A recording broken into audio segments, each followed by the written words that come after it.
د ایده پرز باندې په ټول نه بهترین عمل الله تعالی ته خوش عمل الله تعالی ته محبوب عمل آتش دی د پیغمبر علیه الصلاۃ والسلام حدیث تر بیانوم ام المؤمنین ام عائشه رضی الله تعالی عنها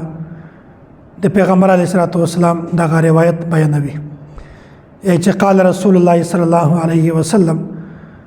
قال ما عمل آدمی من عمل یوم النحر احب الى الله من احراق الدم چې د قربانی پرز باندې د ستړي د پرز باندې الله تعالی ته په ټول بهترین محبوب عملنا خوش عمل د قربانی د زناور وینه ویول احراق الدم انه لا یاتی یوم القیامت بقرونها واشعارها واظلافها چې صرف دانا چې د قیامت پرز باندې د تو په تلا کې صرف نه کوي نه و چې د قربانی هر شی وي میشتوس کدا سوچو کې چې خیر د کده قربانی غوښه په تلا کې روش ذکر دا د خاروق شای دی پوک شای دی نو یو سړی دا سوچ کو چې دغه شکرو بدابنو څه شي دغه وشته دی په دابنو څه شي دغه چې کیما شکر دی یا شانګری دی په دابنو څه شي نو نبی علیہ الصلوۃ والسلام فرمای انه لا یاتی یوم القیامت بقرونها واشعارها واظلافها یا چې کله د قیامت ورځ وي د سب کې تو میدون ولاږي بیا د تو د نیکي په تلا کې دغه قرباني د زناور وشته هوي دغه چې کیم شکر دی دغه هوي دغه چې کیم شنګری دی دغه هوي نو هغه شاینا چې د استعمال قابل نه دي مې نشي استعمالولای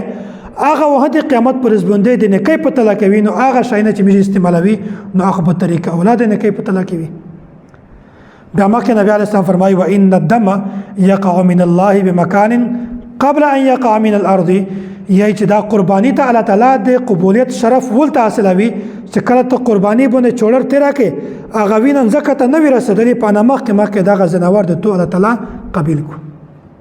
ته قربانی قبول شي زنه خلکو دا وی چې مش قربانی الله کی وی خوري غوشه خاتم شي په نبات قبل جنا چې هغه وینن زکات نه وی رسیدلی په نامه کې مکه الله تعالی ته قربانی قبول کو فطيبوا بها نفسا نبی علیہ السلام فرمایي چې توس بیا په خوشول زړه سره قرباني د قرباني په ورځ کې پریشانی ما جوړوي غم ما جوړوي په خوشول زړه سره قرباني کوي چې الله څومره فضل دې تر باندې کرم دې در باندې چې د هر وشته بارا کې خو یو د مو ګناهینه ختم کوي مو ته نه کیر کوي او بیا د قیامت پر ورځ باندې دغه پتلا کې د مو په دنه کې پتلا کې د شاینر شوی